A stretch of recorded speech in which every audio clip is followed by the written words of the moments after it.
Welcome students. Last लेक्चरमध्ये आपण joints हा भाग कंप्लीट केला होता. फायब्रस जॉईंट, कार्टिलेजिनियस जॉईंट आणि सायनोवियल जॉईंट्स. तर आजच्या लेक्चरमध्ये आपण applied part that are disorders related to muscles and bones हा भाग पाहणार आहोत. तर सुरुवातीला आपण पाहूत डिसऑर्डर्स रिलेटेड टू मसल्स. तर आपण या अगोदर नॉर्मल मसल्स ह्या कशा असतात हा भाग पाहिला होता. तर आज आपल्याला मसल्समध्ये काय वेगवेगळ्या प्रकारचे चेंजेस काही डिसीजेसमध्ये होऊ शकतात हे पाहायचं आहे. First one is muscular dystrophy and second one is myasthenia gravis. तर पहिला भाग पाहू, muscular dystrophy. It is gradual wasting disease affecting various group of muscle. Gradual म्हणजे क्रमाक्रमाने होणारे, वास्टिंग दॅट इज शोष किंवा क्षय, कमी होणे, ज्यामध्ये मसल्सची थिकनेस, आकार, साईज हा कमी होतो, त्या डिसीजला मसल डिस्ट्रॉफी असं म्हणतात. It is genetically inherited in families. हा जेनेटिक डिसीज आहे. फॅमिली मेंबरमध्ये जर कुणाला असेल तर त्यांच्यापासून हा पुढच्या जनरेशनमध्ये ट्रान्समिट होत असतो. Usually voluntary skeletal muscles are weakened. Internal or the smooth muscles such as diaphragm they are not affected. यामध्ये मुख्यतः ज्या व्हॉल्युंटरी मसल्स आहेत, स्केलेटल मसल्स आहेत, त्या वीक होत असतात. इंटरनल मसल्स ज्या आहेत डायफ्रॅमसारख्या, त्यांच्यामध्ये आपल्याला ही वास्टिंग पाहायला मिळत नाही. Duchenne type usually occur in boys. They affect lower limb. आता मस्क्युलर डिस्ट्रॉफीमध्ये कॉमन आढळणारे जे आहे दॅट इज डचेन हा जो प्रकार आहे, तर हा प्रकार मुलांमध्ये जास्त पाहायला मिळतो. आणि यामध्ये ज्या मसल्स ह्या वीक होतात त्या म्हणजे लोअर लिम्सच्या, पायाच्या ज्या मसल्स आहेत ह्या डचेन टाईप ऑफ मस्क्युलर डिस्ट्रॉफीमध्ये वीक होत असतात. Then limb girdle muscular dystrophy affects the muscles of shoulder or hips and usually that starts in adult age of 25 to 35 years. Limb girdle muscle dystrophy जी आहे, तर आता girdle आहेत म्हणजे pectoral girdle, pelvic girdle म्हणजे shoulder आणि हिपच्या ज्या muscles आहेत यांच्यामध्ये आपल्याला डिस्ट्रॉफी किंवा वीकनेस, वास्टिंग ही पाहायला मिळते. आणि ही usually at the age of 25 to 35 या एजमध्ये आपल्याला पाहायला मिळते.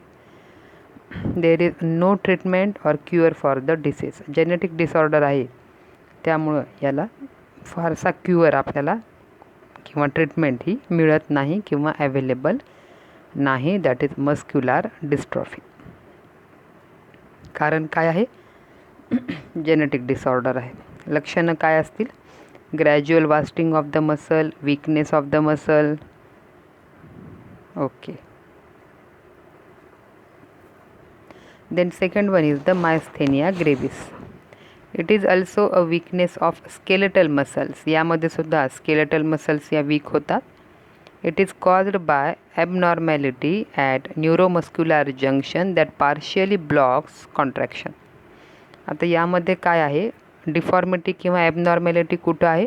Neuromuscular junction. आपल्याला आठवत असेल मसल कॉन्ट्रॅक्शनसाठी या न्यूरोमस्क्युलर जंक्शन हा आवश्यक आहे. कारण मोटार नर्व्हने आणलेले जे काही इम्पल्स आहेत हे मसलमध्ये जाणं, त्या ठिकाणी ॲसिटाइल कोलिन हे तयार होणं, हे जे फॅक्टर आहेत हे आवश्यक आहेत.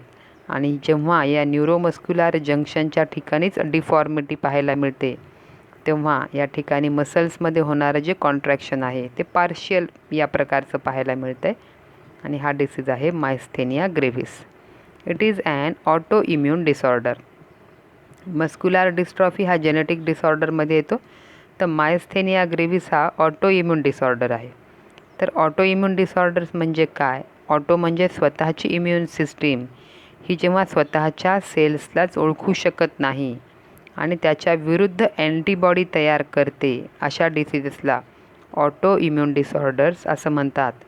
ज्यामुळं शरीरामध्ये काही विशिष्ट प्रकारच्या अँटीबॉडी तयार केल्या जातात आणि त्यामुळं मायस्थेनिया ग्रेव्हिस यासारखे लक्षणं आपल्याला पाहायला मिळतात. तयार झालेल्या अँटीबॉडीज ज्या आहेत या ब्लड स्ट्रीममध्ये कंटिन्युअस फिरत असतात. नॉर्मली काय असतंय, इम्युन सिस्टीम जी आहे ही बाहेरून येणारे जे काही घातक किंवा डिसीज करणारे जे काही एजंट आहेत, हानिकारक घटक आहेत, त्यांना प्रतिरोध करण्यासाठी शरीर अँटीबॉडी तयार करत असते. परंतु ॲटोइम्युन डिसीजेसमध्ये ज्या शरीराच्या सेल्स आहेत, ज्या नॉर्मल सेल्स आहेत, त्यांना ओळखू शकत नाही आणि त्यांच्या विरुद्धच अँटीबॉडी तयार करते. त्याला म्हणायचं auto immune disorders. These antibodies bind to acetylcholine receptor of neuromuscular junction. आणि तयार झालेल्या ह्या अँटीबॉडी न्यूरोमस्क्युलर जंक्शनच्या ठिकाणी तयार होणारं जे ॲसिटाइलकोलिन आहे त्यांना बाइंड होतात आणि त्यामुळं transmission of nerve impulse to muscle fibre is blocked and this causes progressive and extensive muscle weakness. यामुळं मसल्स या वीक होत राहतात आणि हे विकनेससुद्धा कसं आहे, प्रोग्रेसिव्ह आहे, हळूहळू आहे, एकदमच होणार नाही. सुरुवातीला थोड्या प्रमाणात, मग वाढत जाईल. या पद्धतीने आपल्याला मसल विकनेस हे पाहायला मिळते. नॉर्मली काय असतंय, ज्या काही मोटार न्यूरॉन आहेत त्यांनी आणलेले इम्पल्स हे न्यूरोमस्क्युलर जंक्शनच्या ठिकाणी ॲसिटाइलकोलिन रिलीज करतात आणि या ॲसिटाइलकोलिनद्वारे सार्कोप्लाझमिक रेटिक्युलमद्वारे कॅल्शियम आयन्स हे रिलीज होतात, जे ट्रोपोनिनसोबत बाइंड होतात. या पद्धतीने ॲक्शन होते. परंतु या ठिकाणी ॲसिटाइलकोलिन आहेत, परंतु ते रिसेप्टारला बाइंड होण्याच्या ऐवजी अँटीबॉडीजसोबत बाइंड केले जातात आणि पुढचं मेकॅनिझम हे थांबवलं जातं. It may affect the eyelid movement, facial expression and swallowing. तर मायस्थेनिया ग्रेव्हिसचे मुख्य लक्षणं कुठं पाहायला मिळतात, डोळ्यामध्ये, आयलिड म्हणजे पापण्या, देन किंवा फेशियल एक्सप्रेशन आणि स्वॅलोईंग, गिळता असताना किंवा फेसचे जे एक्सप्रेशन आहेत तर त्यांच्यामध्ये आपल्याला चेंजेस पाहायला मिळतात. The degree of muscle weakness varies from local to general. आता हा जो मस्क्युलर विकनेस आहे हा बऱ्याच वेळा त्या भागापुरता मर्यादित राहतो किंवा जनरलाइज होतो. जसं जसं डिसीज हा प्रोग्रेस करेल, वाढत जाईल, तसतसं लक्षणेही वाढत जातात. सिम्पटम्स आर टोसिस म्हणजे काय, डोळा हा बंद केला जातो, उघडत नाही. देन डिप्लोपिया और डबल विजन, त्या व्यक्तीला त्या एका डोळ्याने तीच वस्तू दोन दिसायला लागते, diplopia. Then difficulty in swallowing, chewing and speech, गिळण्यामध्ये, चावण्यामध्ये, बोलण्यामध्ये डिफिकल्टी, कारण तिथल्या मसल्स या काय होत आहेत, वीक होत आहेत आणि त्यामुळं difficulty in swallowing, chewing and speech हे लक्षणं पाहायला मिळतात. तर बघा या ठिकाणी फिगर आहे, नॉर्मल बायसेप आणि बायसेप विथ मस्क्युलर डिस्ट्रॉफी. बघा नॉर्मल बायसेपचा जो आकार आहे, मसल्सचं जे थिकनेस आहे, साईज आहे, आणि डिस्ट्रॉफीमध्ये होणारा जे साईज आहे, यामध्ये झालं आहे काय, बायसेप मसल ही काय झाली आहे, वीक झाली आहे, तिचा क्षय झालेला आहे, दॅट इज डिस्ट्रॉफी. आणि साईडची जी फिगर आहे दॅट इज मायस्थेनिया ग्रेव्हिस. तर ह्यामध्ये दोन डोळ्यांमधला जर फरक पाहिला तर एक जो डोळा आहे लेफ्ट साईडचा तर तो कंप्लीट उघडा आहे, परंतु राईट साईडचा जो डोळा आहे हा अर्धवट उघडा आहे. का, कारण त्या डोळ्याच्या पापण्या ह्या अर्धवट त्या डोळ्याला झाकत आहे, दॅट इज टोसिस. म्हणजे आयलिडमध्ये असणाऱ्या मसल्स या वीक होतात आणि त्यामुळं त्या व्यवस्थित कॉन्ट्रॅक्ट न झाल्यामुळं डोळा हा पूर्णतः उघडत नाही. या लक्षणाला म्हणायचं ptosis and that is seen in myasthenia gravis. याशिवाय मायस्थेनिया ग्रेव्हिसमध्ये फेसच्या सुद्धा मसल्स वीक होतात, त्याच्यामुळे फेशियल एक्सप्रेशन प्रॉपर येत नाहीत. शिवाय स्वॅलोईंग, चिविंग यामध्ये सुद्धा अडचण येत राहते. These are about muscular disorders. Now disorders related to bones. तर बोन्समधले पाहूत आपण disorder. First one is arthritis and second one is osteoporosis. तर arthritis, it is an inflammation of joints arthritis, inflammation of joints, यामध्ये जॉईंट्समध्ये सूज येते. It is painful disorders of bones, ligaments and टेंडॉन्स.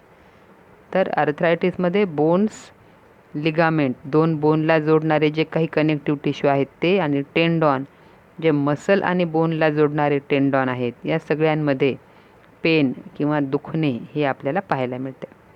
In this disorder joint become swollen, stiff and painful. Joints कसे होतात? सुजतात, ते दुखायला लागतात, स्टिफ, कडक होतात, आणि पेनफुल, कुठल्याही मूवमेंट करत असताना त्या ठिकाणी वेदना होत असतात. It can lead to dystrophy, आणि पुढे पुढे त्या जॉईंट्सचा वापर न झाल्यामुळं त्या ठिकाणी डिस्ट्रॉफी हे लक्षण पाहायला मिळते. Arthritis is of 3 types. Arthritis आपल्याला 3 प्रकारांचा पाहायला मिळतो. पहिला osteo arthritis, gouty arthritis and rheumatoid arthritis. तर पाहू osteo arthritis. Osteo that is related with bones. In this the joint cartilage is degenerated. यामध्ये जॉईंटचे जे कार्टिलेजेस आहेत तर त्यांच्यामध्ये डिजनरेशन, क्षय व्हायला लागतो. It is caused by various factors like ageing, obesity and muscle weakness. Osteo आर्थरायटिसचं कारण एजही असू शकते. वार्धक्य अवस्थेमध्ये आपल्याला जे जॉईंट पेन म्हातारे लोक सांगतात ते मोस्टली कशामुळे असते? Osteo arthritis. कारण वयामानानुसार कार्टिलेजेस आहेत किंवा शरीरामध्ये डिजनरेटिव्ह चेंजेस व्हायला चालू होतात, आणि ज्यामुळं जॉईंट पेन हे त्यापैकी एक लक्षण पाहायला मिळतं. ओबेसिटी, बॉडीचा जे ओव्हरवेट आहे त्या ओव्हरवेटमुळं जे काही वेट बिअरिंग जॉईंट आहेत, अँकल जॉईंट, नी जॉईंट, ज्याच्यावर संपूर्ण शरीराचा भार असतो, तर अशा ठिकाणचे जे जॉईंट्स आहेत तिथले कार्टिलेजेस हे डिजनरेट व्हायला लागतात, आणि त्यामुळं ऑस्टिओ आर्थरायटिस पाहायला मिळतं. त्यानंतर मस्क्युलर विकनेस असेल तरीही ऑस्टिओ आर्थरायटिस पाहायला मिळतं. This is most common type of arthritis that affects hand, knee and spine. मुख्यतः हँड, नीज आणि स्पाईनमध्ये आपल्याला हे जॉईंट पेन पाहायला मिळतं. Then second one is gouty arthritis. In this disease, the joint pain occurs due to deposition of uric acids in joint. जॉईंटच्या ठिकाणी uric acid deposit झाल्यामुळं जे आर्थरायटिस होतं आहे त्याला गौटी आर्थरायटिस किंवा गौट असं म्हणतात.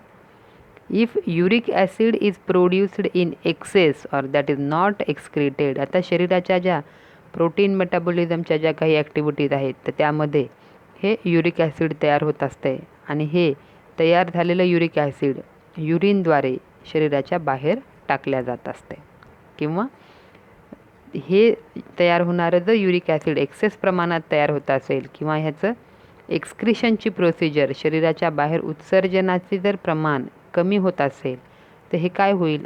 शरीरामध्ये साचून राहील, आणि इट ॲक्युम्युलेट्स इन जॉईंट. हे जॉईंटच्या ठिकाणी साचायला लागते in the form of sodium urate and degenerate cartilage, causes inflammation and joint pen.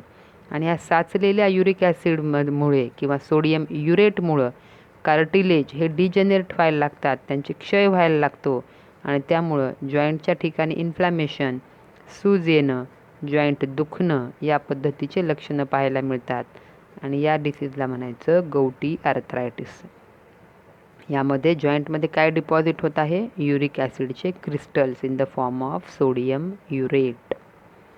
Third one is rheumatoid arthritis.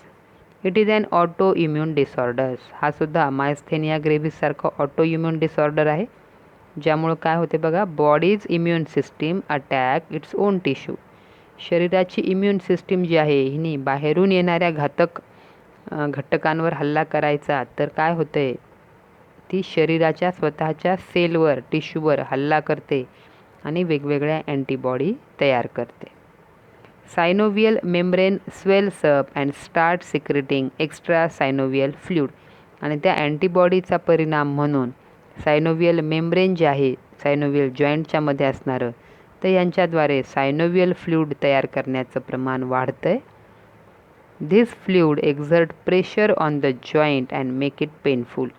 आणि ह्या वाढलेल्या फ्लूइडमुळं त्या ठिकाणी एक प्रकारचं प्रेशर क्रिएट होते, कारण सायनोव्हियल कॅव्हिटी छोटी आहे आणि त्या दृष्टीनं तयार होणारं सायनोव्हियल फ्लुइडचं प्रमाण वाढायलं आहे आणि ह्यामुळं प्रेशर क्रिएट झाल्यामुळं त्या ठिकाणी वेदना होत असतात.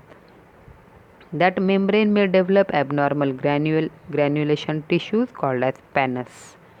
या सायनोव्हियल मेम्ब्रेनद्वारे काही ग्रॅन्युल्स लाईक घटक क्रिस्टल्स हे तयार केले जातात ज्यांना पॅनस असं म्हणतात.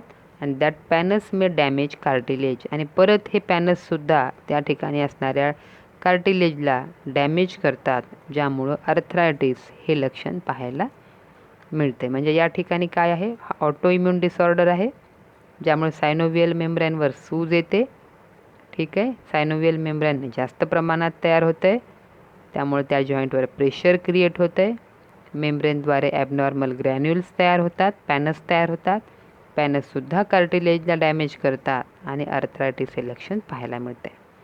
गौटी अर्थरायटिसमध्ये काय आहे, प्रोटीन मेटाबॉलिझम डिस्टर्ब आहे त्यामुळे युरिक ॲसिडचं प्रमाण वाढलं, युरिक ॲसिडचं एक्सक्रिशन कमी झालं त्यामुळे युरिक ॲसिड जॉईंटमध्ये डिपॉझिट झाले आणि गौटी अर्थरायटिस क्रिएट झाला. ऑस्टिओआर्थरायटिसमध्ये काय होतं आहे, एजिंगमुळं किंवा ओबेसिटीमुळं कार्टिलेज हे डिजनरेट होतात आणि त्यामुळं जॉईंट पेन पाहायला मिळते. Fibrous tissue get ossified and that may also lead to stiffness of joint. Rheumatoid आर्थरायटिसमध्ये जे काही फायब्रस टिश्यू आहेत ते सुद्धा ऑसिफाय होतात, टणक होतात, कडक होतात त्यामुळे जॉईंट हे सुद्धा कडक झाल्यासारखे त्याच्यामध्ये इझी मूवमेंट ह्या होत नाहीत. Second disease of bone is osteoporosis.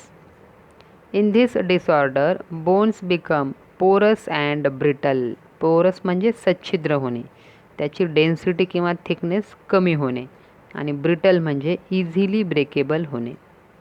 ठीक आहे. It is age related disease that is more common in woman than men. आता हा जो डिसीज आहे हा एज रिलेटेड आहे. जसं जसं एज वाढत जातं आहे तसं ऑस्टिओपोरोसिस हे पाहायला मिळते आणि मुख्यतः हे वुमनमध्ये जास्त आहे. मेनोपॉझल स्टेज जेव्हा रिप्रोडक्टिव्ह सायकल थांबते तेव्हा ऑस्टिओपोरोसिस हे फिमेलमध्ये जास्त पाहायला मिळते. As the age advances the bone lose mass and they become brittle. आता बोन मास जो आहे हा कॅल्शियम किंवा फॉस्फेट यासारखे जे मिनरल्स आहेत यांच्यामुळे तयार होत असतो आणि जसजसं एज वाढत राहते तसतसं हा बोन मास कमी होतो आणि बोन मास कमी झाल्यामुळं बोन्स हे काय होतात, पोरस होतात, इझिली ब्रिटल, इझिली ब्रेकेबल होतात. More calcium is lost in urine and sweat. आता हा बोन मास का कमी व्हायला, कारण युरिनमध्ये किंवा स्वेटद्वारे हा कॅल्शियमचा लॉस होतो आणि तो loss that is not gained from the diet. डाएटमधून आहारामधून तो लॉस भरून काढला जात नाही आणि त्यामुळे बोनचा मास जो आहे हा कमी होतो, मॅट्रिक्सचा भाग हा कमी होतो आणि ते इझिली ब्रेकेबल होतात. Osteoporosis may be caused due to decreasing estrogen secretion after menopause. जसं आता आपण पाहिलं एज रिलेटेड फिमेलमध्ये ऑस्टिओपोरोसिस हे जास्त पाहायला मिळते कारण मेनोपॉझल एजनंतर रिप्रोडक्टिव्ह सायकल थांबल्यानंतर ओव्हरीचं काम थांबल्यानंतर इस्ट्रोजनचं प्रोडक्शन हे हळूहळू कमी होत राहतं आहे आणि इस्ट्रोजन हे कॅल्शियम डिपॉझिशनला बोनमध्ये जे कॅल्शियम डिपॉझिट करायचे त्यासाठी मदत करत असते. मग इस्ट्रोजनचं प्रमाण कमी झाल्यामुळे बोनमध्ये होणारं कॅल्शियमचं डिपॉझिशन कमी होतं आहे त्यामुळं बोन मास कमी होतो. Then deficiency of vitamin D. Bone formation, bone cell फॉर्मेशनसाठी व्हिटॅमिन डी जे आवश्यक आहे त्याचं प्रमाण कमी झालं तरी ऑस्टिओपोरोसिस होतो. Low calcium in diet, decreased secretion of sex hormone and thyrocalcitonin. आता हे दोन्ही हार्मोन जे आहेत हे कॅल्शियमचं डिपॉझिशन बोनमध्ये करत असतात. हे हॉर्मोन्स कमी झाले की आपोआप बोनचा मास हा कमी होईल, ते ब्रिटल होतील आणि ऑस्टिओपोरोसिस पाहायला मिळते. Then symptoms are easy fractures. आता बोन मास कमी झाला, ब्रिटल झाले त्यामुळं थोड्याही अपघाताने बोन हे फ्रॅक्चर होतात. हाईट लॉस, हाईट ही कमी होते. Then shrinkage of vertebra. Vertebra आहेत हे संकुचित होतात, श्रिंकेज होतात कारण त्याचा बोन मास हा कमी झालेला आहे. Then hunched back and bone pain. एक प्रकारची फिलिंग असते, पाठ दुखणे किंवा हाडं हे दुखणे याची फिलिंग त्या पेशंटमध्ये पाहायला मिळते. दिस इज ऑस्टिओपोरोसिस. ऑस्टिओपोरोसिस. 2 डिसीज पाहिले आपण बोनचे, अर्थरायटिस आणि osteoporosis. Okay, so this is all about the chapter locomotion and movement. Solve the questions and thank you.